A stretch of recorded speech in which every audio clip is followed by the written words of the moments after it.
Hello everybody, it's an enormous pleasure to welcome you to our forum lecture that will be held this night by Marie Seong-Hak Kim.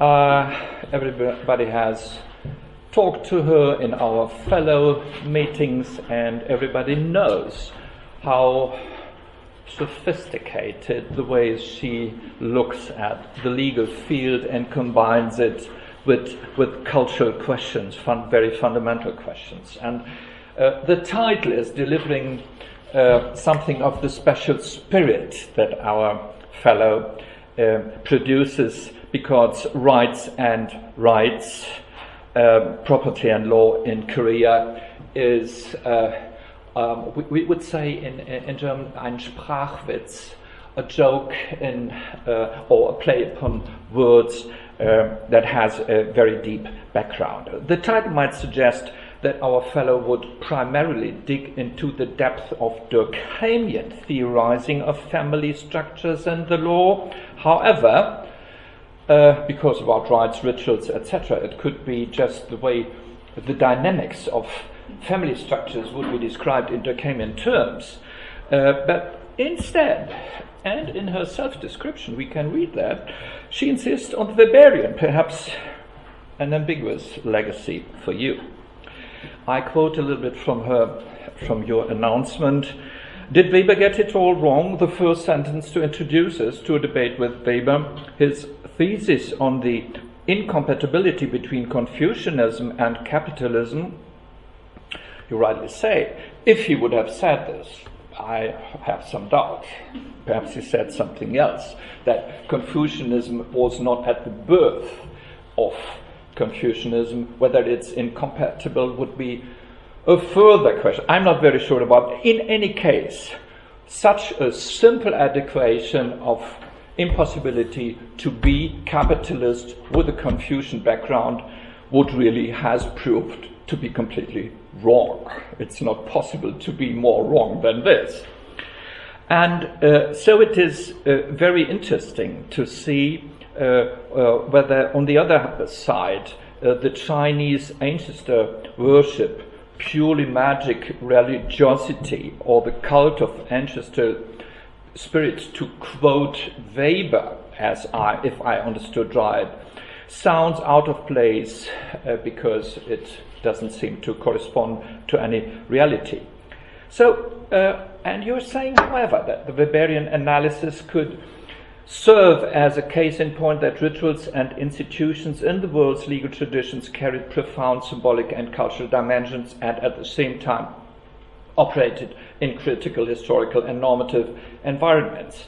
So, of course, it would be very interesting to see whether this interpretation of Weberian thought on the law is the right way to read him, right way in a lot of inverted comma, because there are different positions in reading Weber. Some read it in a structural way and try to throw out any kind of cultural components, whereas others, as we try at the center in the historical and critical edition, we try to show that, in fact, the differences between what we call today legal cultures, a term Weber did not use, has to do with the deeply embeddedness of law in cultural civilizational context. So, investigation of lineage property offers an opportunity, you say, to explore how Confucian ancestor worship evolved in legal, social and cultural settings, and how its manifestation and transmission through the rights fared with the concept of individual rights. This, of course, is a tension we can find nearly everywhere in the Asian world. It's, on the other hand, a kind of stereotype. It must be really made much more precise, and you will do it because you have the knowledge to tell us about how far this is just a look from the outside, or whether this tension could be found back, for example, in constitutional debates of Korean constitution about punishment rules and others, whether it would really be a question of the collectivity to be protected as such, or individual rights, and what the legal means are to ensure such an obedience to the law. What kind of law? Penal law, civil law, or others? Those are really the great questions that we associate with a better understanding of Korean law, what is for most of us not the case, because it's farther away even than Japanese law, or for some of us Chinese law. And so it is an extraordinary opportunity for us to become a little bit more acquainted with this very specific tradition. A tradition that has also to do with the fact that Korean law, as everybody knows in this room, from at least basic historical insights or historical knowledge, had to do with a certain country that tried to colonize this area. And this is with the Japanese influences. And this is a colonial law that was impregnated by Japanese tradition. From their side, influenced by French law from the 19th century on, and German law as well. So a rather complicated, interesting situation, also comparable in a way to other colonial situations, where in one of your publications you rightly said, rightly in the sense as I have a knowledge of that colonialism goes not only but also through the law. And law is a way to implement and to impose a certain image of the world by way of legal orders and legal structures. So it is really necessary to read more of your work.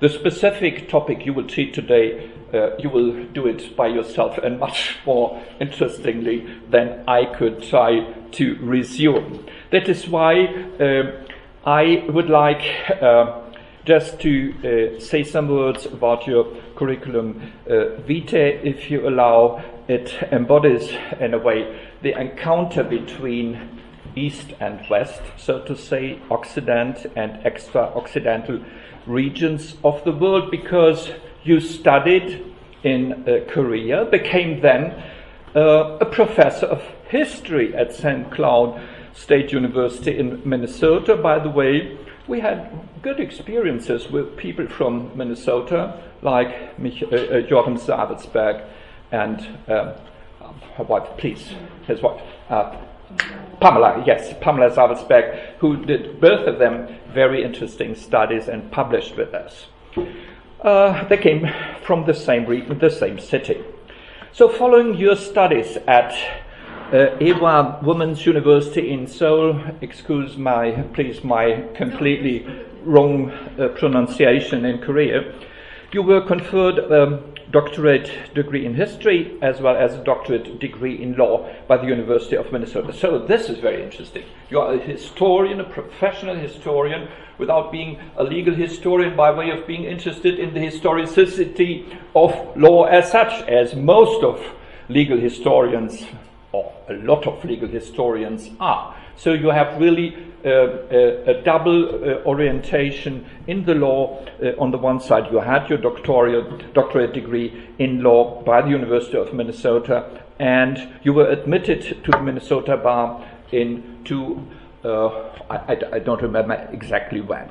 So then you have been appointed professor, and that's your curriculum vitae in the United States, and in between Korea, tradition, and the States. But there comes a third element into your city, that is Europe, and that is especially France, because as a historian, you are a specialist of 16th century France. Religious battles, fights, as we know, a very vibrant time in European history, but interesting, especially with regard to the role of Protestantism in France. we think to know a lot about Catholicism in France, and I think Weber's analysis or understanding of France is a little bit retarded, because his understanding of Catholicism was too bad. But Protestantism, of course, also around the region of Strasbourg and others, played an enormous role in the history of France. So, all this led, and this competence and capital, intellectual, symbolic, and cultural capital, led to a lot of invitations around the world. You have been a visiting professor in Korea, in Japan Foundation, research fellow in Tokyo, at the Collegium de Lyon, that I, as a member of the scientific committee of the Réseau des Instituts d'études avancées en France, I had the pleasure to visit for several years regularly. At the Netherlands Institute for Advanced Study in Wassenaar, Max Planck Institute for European Legal History in Frankfurt, we have special relations to them. And you were an Eurias and Marie Curie Fellow at the European Union, of the European Union at the Freiburg Institute for Advanced Studies, FRIAS. In this sense, she is an expert in this kind of format to produce innovative knowledge. And we had wonderful discussions last week and before about structural questions of this type of research institute. So, in order to understand better what makes a Center for Advanced Study so interesting, not only because of the wellness effect that some of us might feel sometimes, but also because it has a very specific structure. You're the person we should ask how we could make it even better, and so forth, or transplant it or transfer it to other regions in the world. So since April, you are a fellow at our center, and we're very, very glad and very proud of that. That's, so to say, a second, third side, but then comes the publication list. So it is very interesting, and please allow me to read at least some titles. Constitutional Transition and the Travail of Judges, the Courts of South Korea, that will come out with Cambridge University Press in some weeks. In July. Yeah. In July, yes, something. It's not far away. So we wait, in any case, for the book, and it will find a nice place in our library. Spirit of Korean Law, book from 2016. So, of course, it appeals to a long legal history tradition to write about the specific culture of a legal tradition in order to identify the spirit, and this will be interesting to be read. Law and Custom in Korea, another topic that you worked about, because most of us as a jurist have been confronted to the theoretical, practical problematic of custom. So, how customs become custom. So there must be, in general, that's the Theorie des Gewohnheitsrechts, with some variants, but we need some elements. Usage, and then we need also acceptance by the juristic community. And it is not just the people who define. If we don't accept, the jurists do not accept, it will never have any kind of binding power or deontic power. So it depends completely on this kind of acceptance. So what is really people's law and customary law? We talked about this before, but you can read it and you can find it in her writings. I will stop here. It is really fascinating, and I think, and what I have read and started to read sometimes, also to go a little bit deeper through footnotes and so forth, I can promise you, you should do it. You should do this kind of work, because it will clarify your head and your mind. And this will be also the task of your talk. We are looking forward to what you will explain to us. Thank you very much for being with us.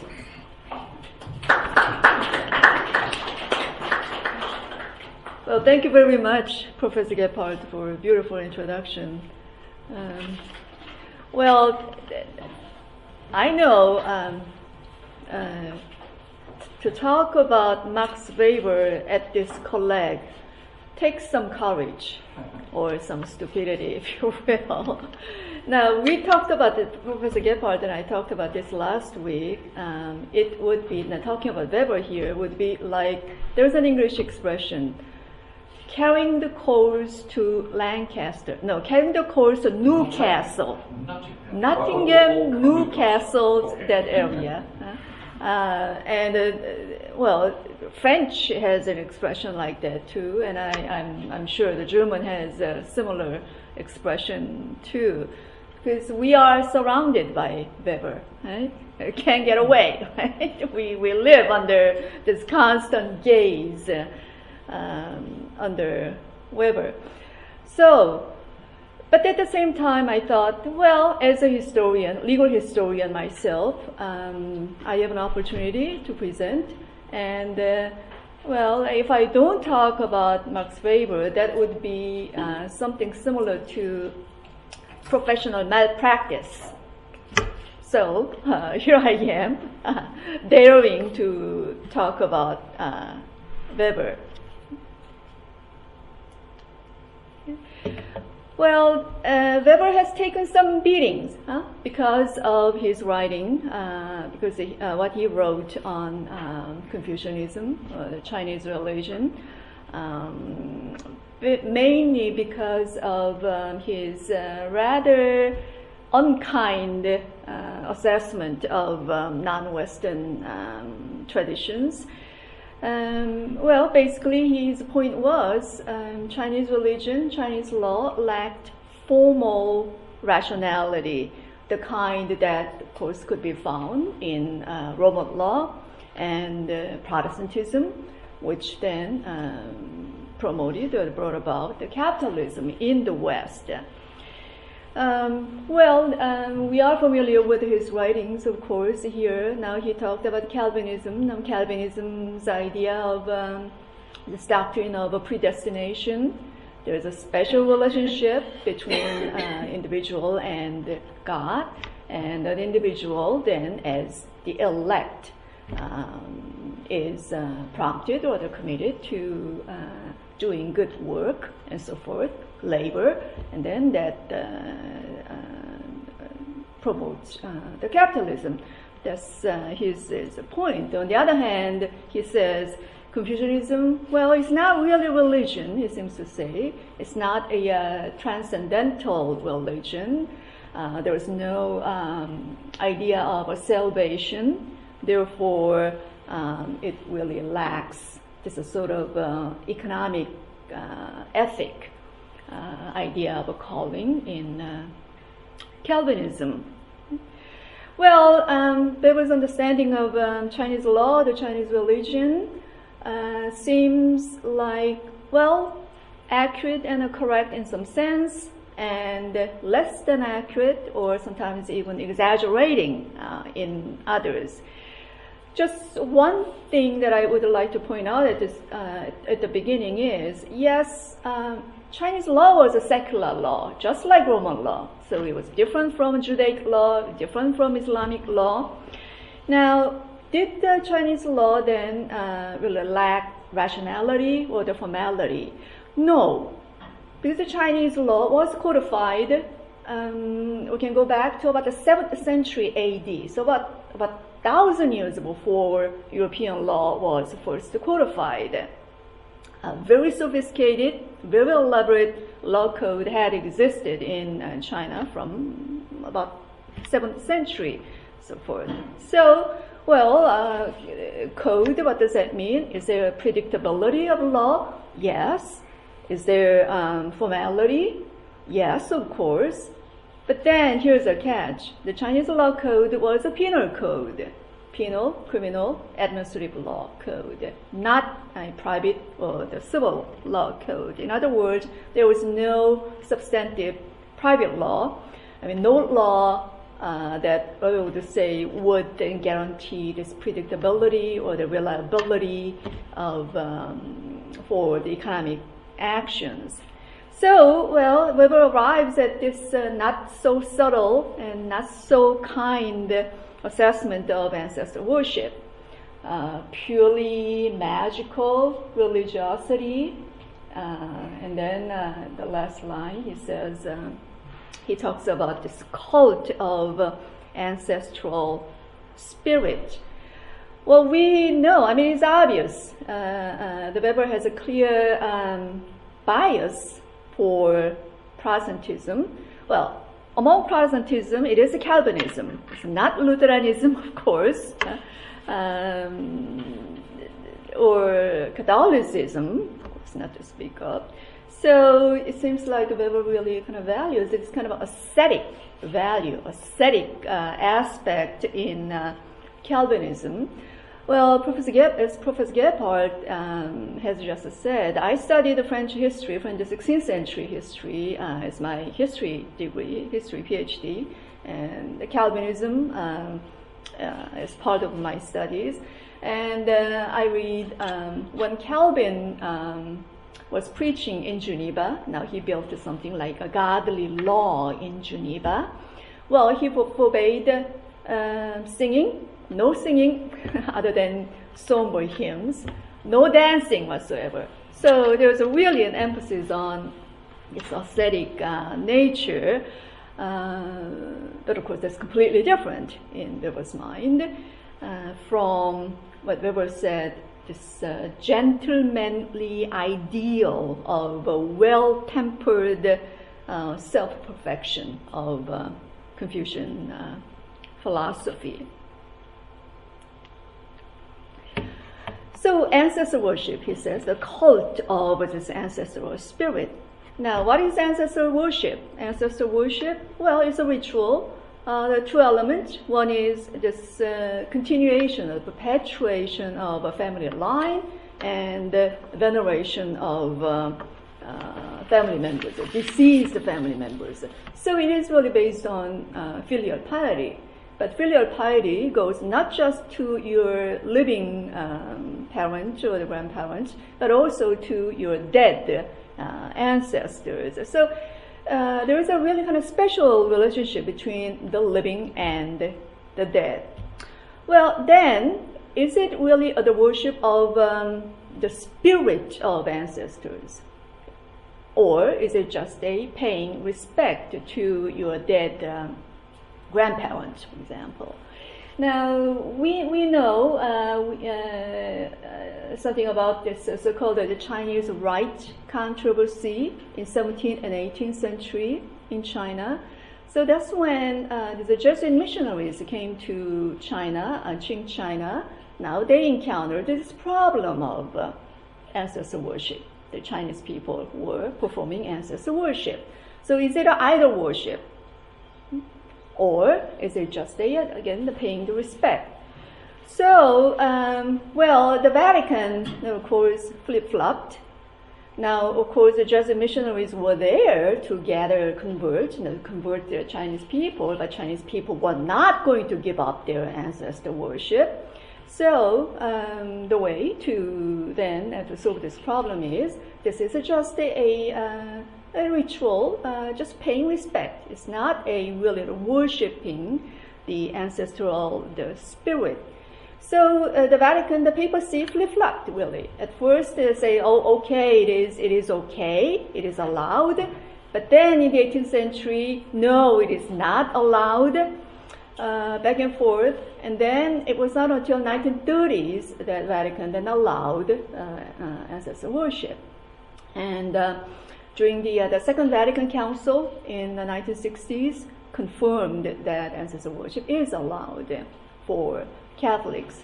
So now today, in Korea, for example, among Christians, now Korea is a Christian country. Well, Protestantism is the majority religion, so about 25% of the people are Protestant, about 10% or 15% are Catholics, and Protestant Christians do not perform ancestor worship because in their eyes it is magic or it is idol worship.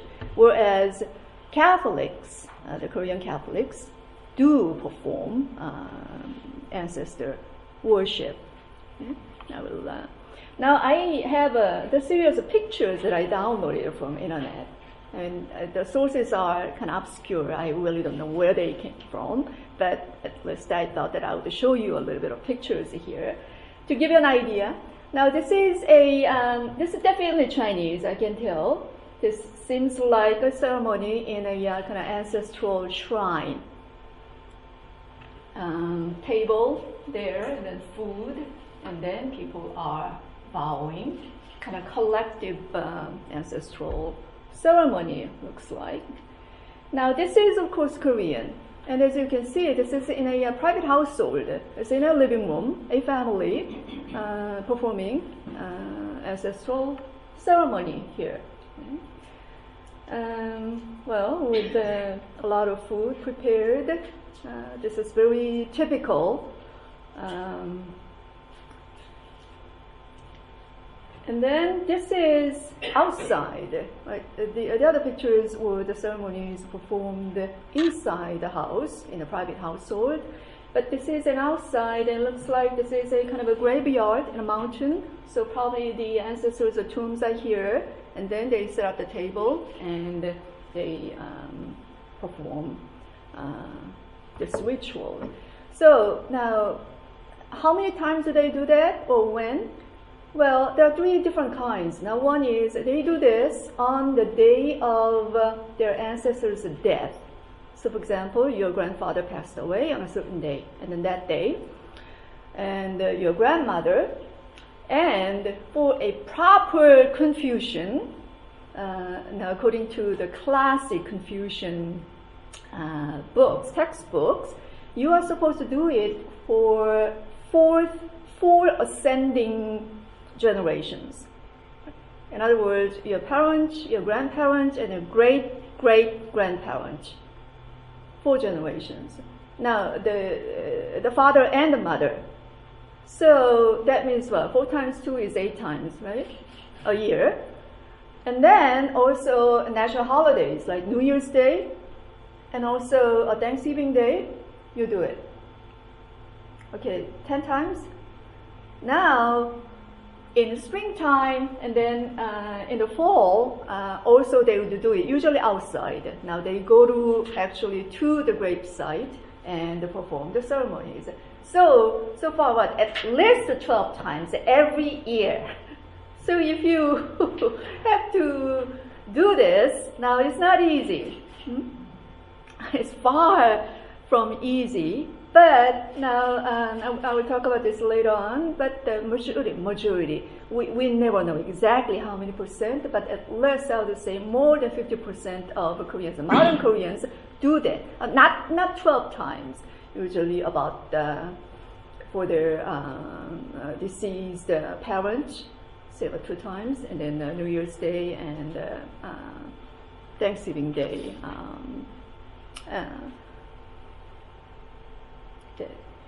Now this is, as you can see, this is inside of a Catholic church. You see, the statue of some saint.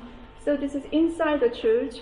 So this shows it's kind of collective service the Catholic Church allows the ancestral the worship here. So in any case, with all this, that's what's going on now today. But for Weber, of course, this Confucian kinship system, this deeply embedded this idea of Confucian kinship, now wrapped around ancestor worship, basically he says prevented the rise of this entrepreneurial development and the absence of capitalistic spirit. Now I think one of the key elements that can help us in understanding the practical relationship between kinship system and the rise of capitalism or the absence of capitalism in history is a notion of a ritual property or the lineage property. So that's my subject today. the Weber rarely talked about. Now, as far as I read, he did not talk about this ritual property or the lineage property at all. Oops.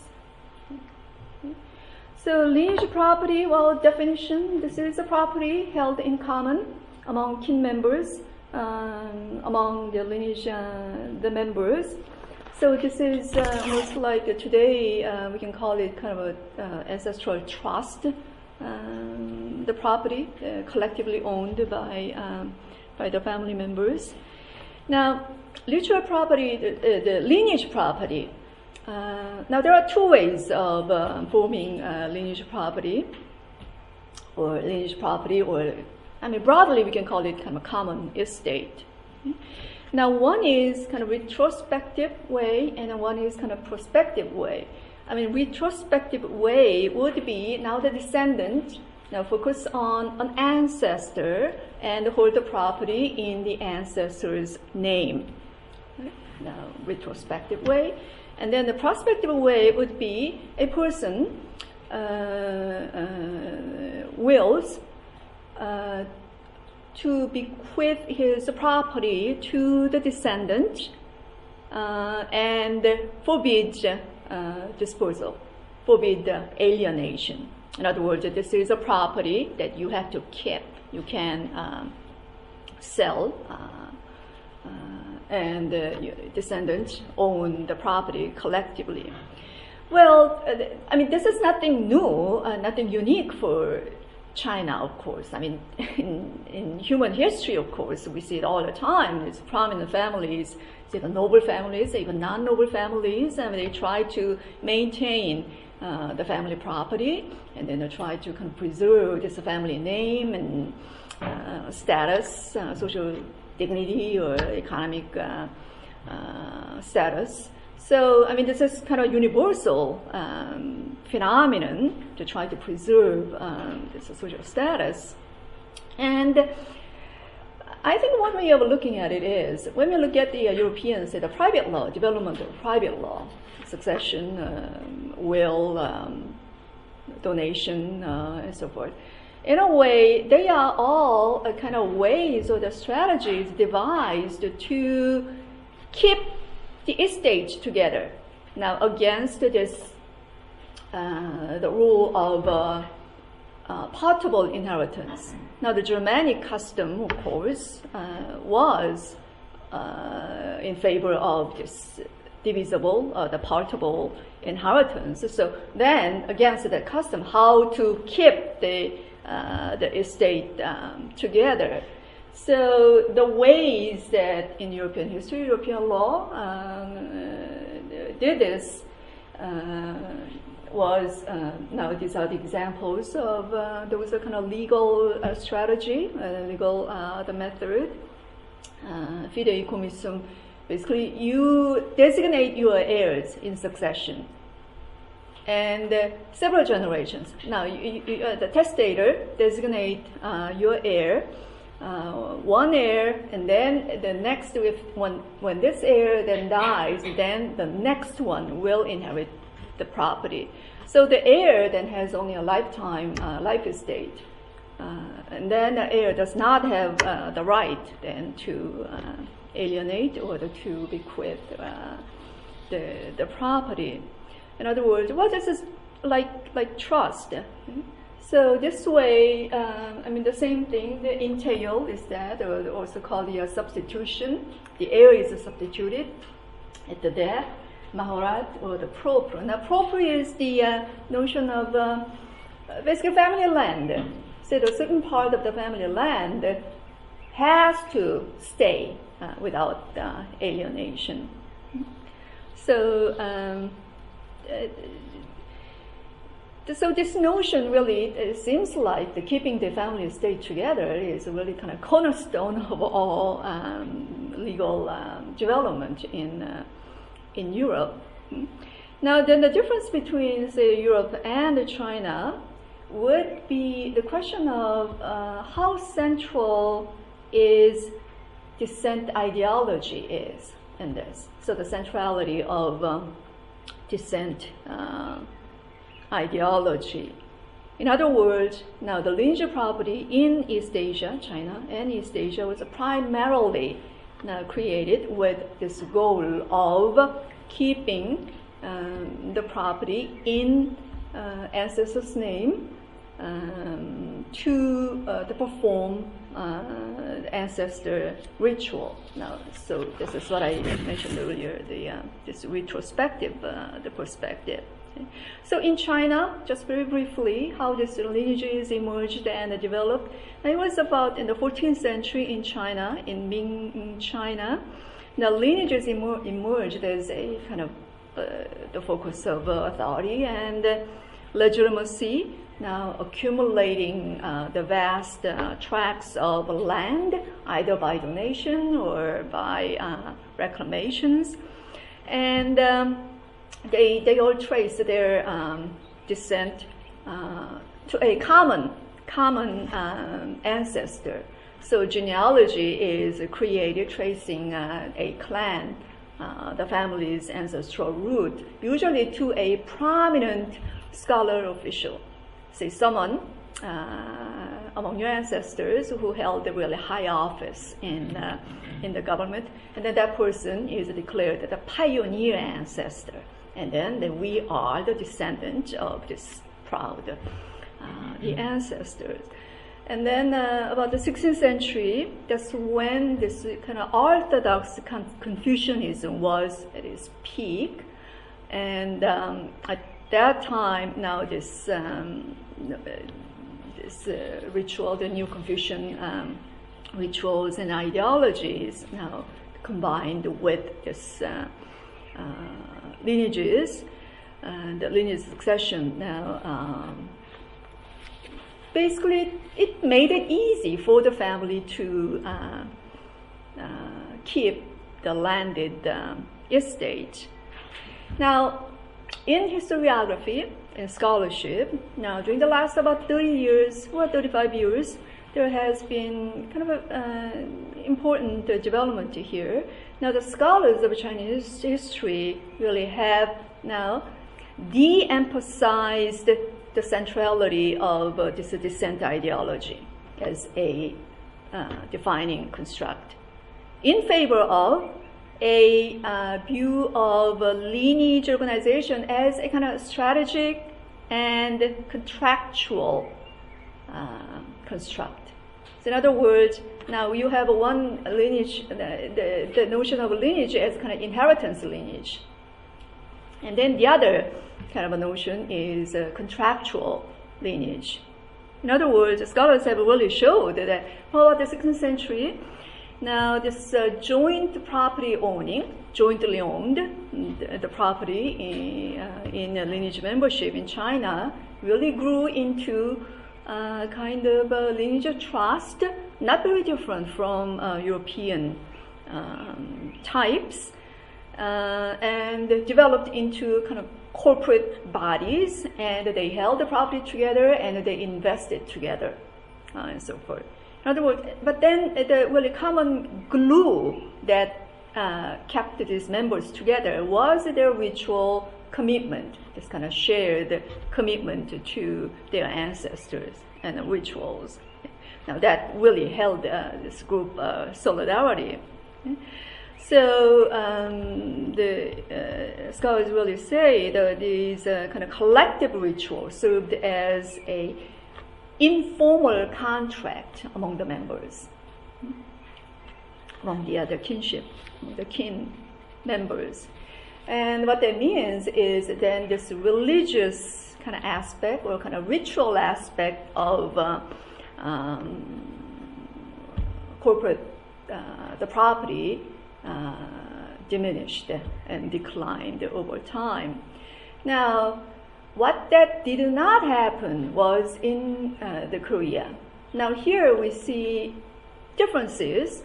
Now Korea and China, now both under Confucianism, I mean very closely related and the culture and so forth, but still we see some important variations and the differences between these two countries. So then, mainly the point is that this inheritance lineage remained much stronger in Korea than in China. In other words, this contractual lineage did not really develop as in China. Now, why? Well, one reason would be, the intensity of kin organization, kinship. Now, Korea was very much this kin-based society, and it still is.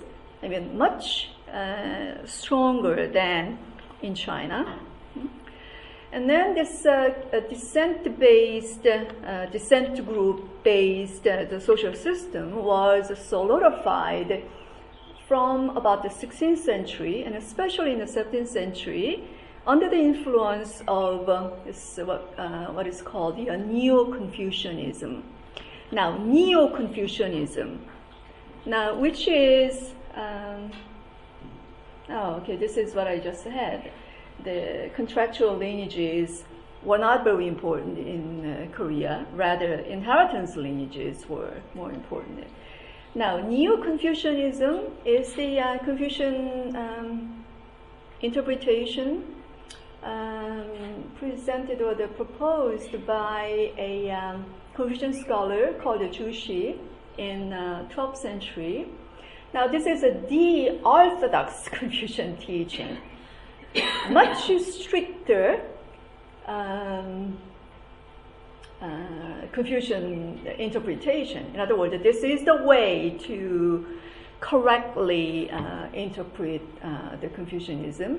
And this Neo-Confucianism was introduced to Korea and became a state ideology from the 15th century and then 16th century. And it really had a tremendous influence on society. Now, it was a state ideology. Now, the Korea at that time had a change of dynasty, and then there's a new dynasty, say the founders accepted the Neo-Confucianism, and this is our the ideology. And so forth. So, and this Orthodox Neo-Confucianism, of course, had a tremendous emphasis on this ancestor worship. Very strict agnatic and patrilineal principles. Now, agnatic means related to male line, the father side male line. Now, Confucian classics say, okay, you perform ancestor worship, good. Okay? But then ancestors enjoy a sacrifice offered to them only when it is offered by an agnatic heir, male, eldest son. Those are the elements. Now, female cannot. Well, if the females offer sacrifice and ancestors are not very happy. And also, the second son doesn't qualify. Only the eldest son, the male eldest son, qualifies now as a presider of the worship. Yeah? So the whole notion of this ancestor worship is tied with this eldest son of each family line. Okay? And the importance of this eldest son then now dominated the property succession as well. In other words, the property of that family at first at first they were theoretically shared among the sons and daughters, but then over time it consolidated now, it concentrated on this one person, eldest son, as a ritual heir, and this ritual heir inherited the major portion of the family property. Now, family property like land, cultivatable land, or the mountains where the ancestral graves are located and so forth. So what we have is very unequal partition of the family property, which now became the norm. Which means now there was no just a joint owning property as in China. So the corporate organization was formed mainly for the purpose of this ancestral worship. And well, naturally, the size of lineage property was smaller, rather smaller. But now, because the eldest son supervises or inherits everything, so the management of this common property was really not a concern for someone other than this eldest son. In other words, yes, there is a lineage, the kin group, but the kin group, the members really do not have much stake in the economic life of this lineage property. In other words, their lives really are not dependent on the corporate organization. In other words, here we see the clear kind of difference from the case in China. The Korean lineage property really did not evolve into this corporate estate as in China. Now, another reason probably for the difference between China and Korea was this estate system, the hereditary estate system. Okay? Now, how is your social status determined? Well, your social status is, or the prestige, is determined by your lineage affiliation, your descent line. Okay, I am the descendant of this great person, the pioneer ancestor, who was a great official several generations earlier and so forth. That determines your social prestige or your social status. Now, this is not like, say, feudal aristocracy or maybe caste system in India. No, this is not like that, but rather in the sense of this respect that you garner from the society comes from the achievement of your ancestor. Here's a Confucian ideal here, the self-perfecting, the achievement of the ancestor blesses the descendant as well. We can step aside and ask, how this ancestral worship became such powerful element in society. Now, at first, that was only for the social elite. Social elite who were well versed in the Confucian classics and who tried to live according to the Confucian teachings. But then why? Well, the social elite did that because this was a way of setting themselves apart from the rest, the masses. So we are the ones, we perform ancestral worship, faithful to Confucian classics. This is a sign of our preeminence, our particular the descent groups. So it was at first only for the social elite, but then of course the rest of society wanted to imitate. So this is how the ancestral worship really spread. Now here then, of course, we clearly see the social and symbolic meaning of the ancestral worship. Now Pierre Bourdieu used the word demonstrative expenditures. In other words, there's a ritual. Now to perform rituals, of course, it takes cost. But there's a ritual cost or, he said, the demonstrative expenditures. In other words, this economic capital is transformed into symbolic capital, and this symbolic capital was so vital for projecting a group's image, prestige, as a coherent and respectable and ritually conscious social unit toward the outside world. Now about right and right, I already mentioned that this primogeniture, now this eldest son inheriting the property, will either shape the patterns of inheritance and the property right in traditional the Korea.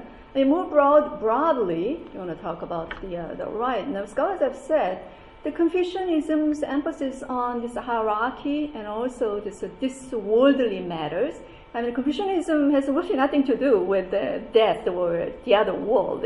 Now, it is said that one time a disciple asked Confucius, well, teacher, what is a death? And then the Confucius said, well, you even don't know what the life is. Why do you worry about death? So Confucianism really is about the disworldly, the philosophy. But anyway, this kind of nature of Confucianism really can conflict with the universal individual right. Now, modern China is on the path of capitalism, it seems like, and we can say the Chinese law is ruled by law rather than the rule of law. So rule by law means emphasizes really the kind of formal, kind of procedural aspect of rule of law, whereas this common law notion of rule of law emphasizes more just a substantive notion of rule of law. So we can say, well, maybe the Rechtsstaat in a civil law notion maybe is close to the rule by law. But of course, if there is a Chinese law falls short of Weber's definition of formal rationality. Now, there are no really transparent laws. Now, China still doesn't have, PRC still does not have a civil code. Well, they have a bit, but still they don't have this complete the civil code. There's no really predictable administration of justice. There are really no, not enough lawyers. And also this culture, the traditional obedience. Now, in traditional China, there will be the obedience to the emperor. Now, in modern times, there will be the obedience to the party, Communist Party leadership. So this the cultural obedience also hurt liberty or the rationality of the law. And also, well, I think we can also point out the fact that there is no really the religious freedom, religious belief, which of course, according to Weber, would be essential for the development of liberty and capitalism. Okay, that's China, modern China. What about modern Korea? Well, today's Korea fits the bill of formal rationality of Weber. Now, today's the Korean law is completely the civil law system, Romano-Germanic civil law system. As a result of this legal transformation that took place during the colonial rule. Now, I said the Protestants are the majority of the population. So it seems like, well, Protestantism, civil law, capitalism, they all go together, seems like. But now get this. Korea is the only country, I'm not exaggerating here, Korea remains the only place in the world where a substantial percentage of the people still perform ancestor worships in their household. There's no other country like this. We saw the pictures, like in your own living room, you do that, people do that for how many times?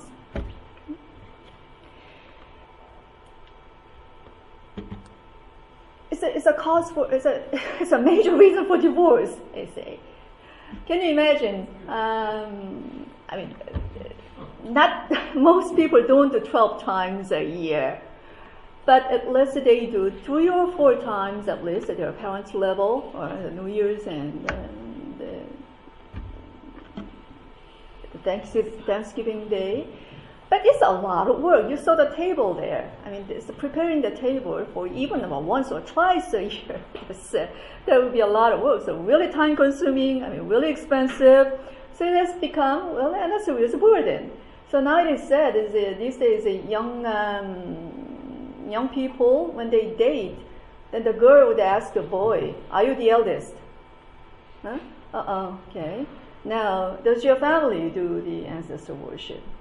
If the boy says yes, then go say bye-bye. But ancestor worship, now there was no law imposing, requiring that. This is a purely ethical obligation. I mean, nothing. I mean, you don't have to do it. But so many people now, the Korean people, still do that out of filial piety, out of, I guess, pride, but mainly because of obligation. So this has really become a much the subject of much talk among the Koreans, whether this is something to keep or this is something that has to change.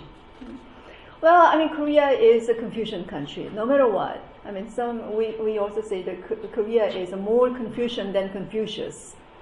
I think that's the right expression here. So Korea today has completely modern laws, but even in modern civil code and the penal code, there are some provisions that are based on this Confucian tradition.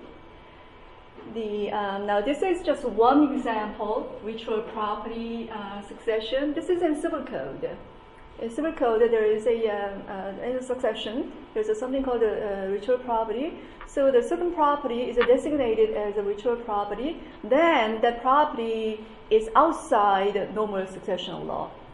No estate tax, not subject to lien or seizure. So this is a really special property.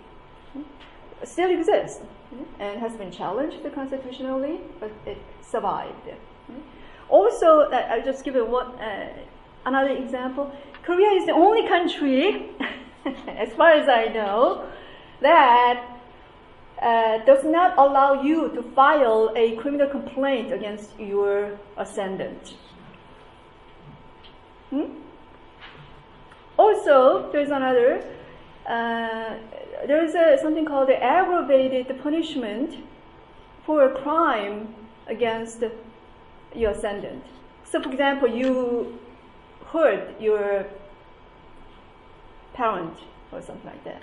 Then the punishment would be much harsher. Now, that's it's in criminal code, and this no criminal complaint against ancestors is in the criminal procedure. So that's modern Korea. I mean, this is capitalistic. This modern Korea still has all these laws. So the case of Korea, it seems like calls for some nuanced reading of Weber. Now Weber really emphasized this spirit, the magical spirit of cult of ancestral spirit, but seems like maybe what he should have emphasized more, paid more attention, is that this ancestral worship was really grounded on this social and a cultural desire of the ruling group to preserve their good name for their ancestors and themselves as well. So if Weber had paid more attention to this aspect, then he would probably have placed a little bit less emphasis on this idiosyncrasy of Confucianism or the irrationality of Confucianism and so forth. So, well, power of spirit. Now, again, I don't think Weber was really a good fan of talking about culture or the legal culture or the kind of emotional or the emotive the culture so forth. But after all, the law is a culture may not be as clear cut as Weber would have liked to believe. In other words, there might be something beyond this notions of rationality, capitalism, or the modernity, and so forth. I have just one more point, then I will stop.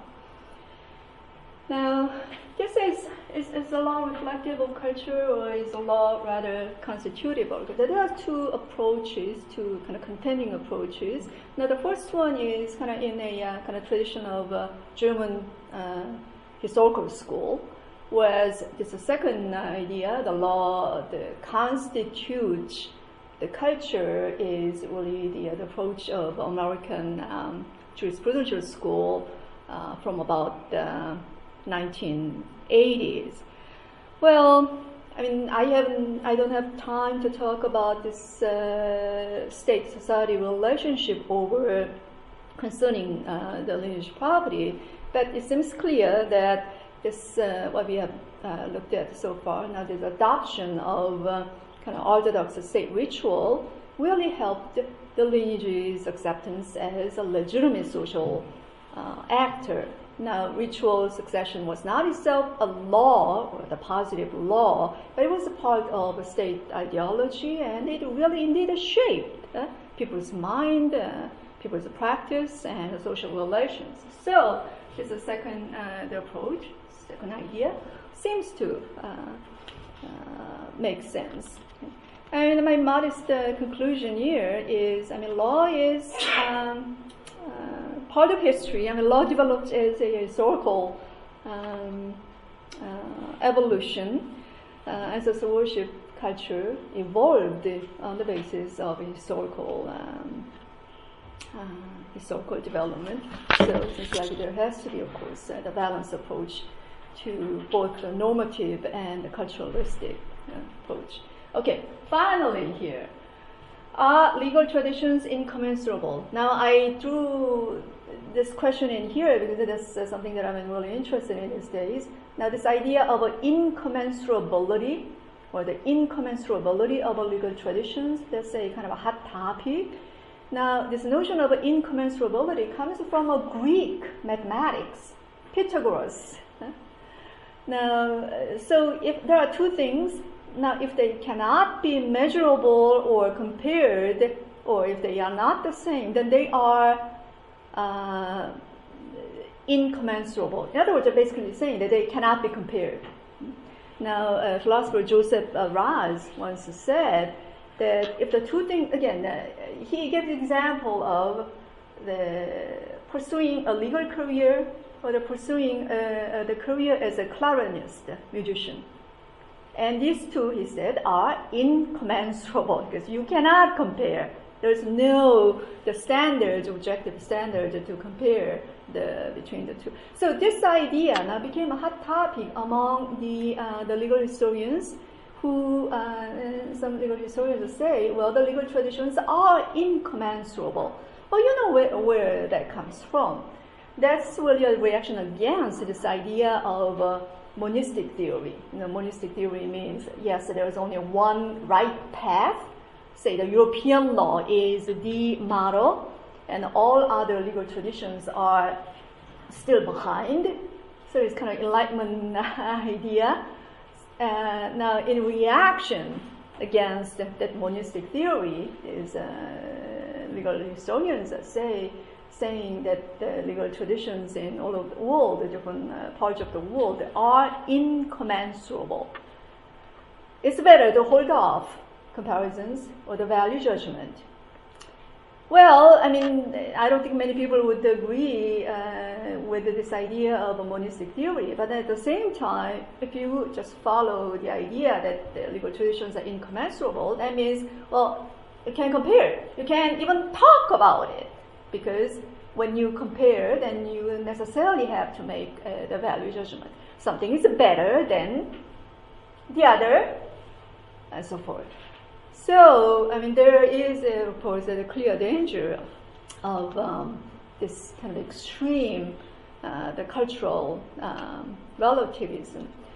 Well, now today in the U.S., scholars, especially in the humanities, really are reluctant even to talk about the West. I mean, not to mention the superiority of Western law or the Western civilization. That's why Weber is getting a lot of beating. I mean, that's the reality.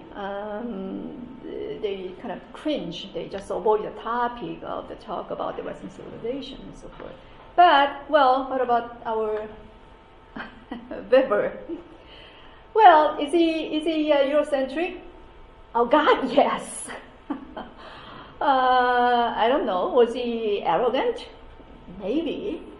But, well, at least he talked about the other. He talked about, he explained about the other. And in my mind, it seems like trying to explain is better than just leaving things untouched.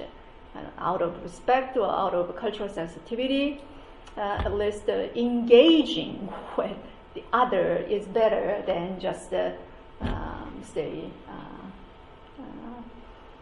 behind or not touching it.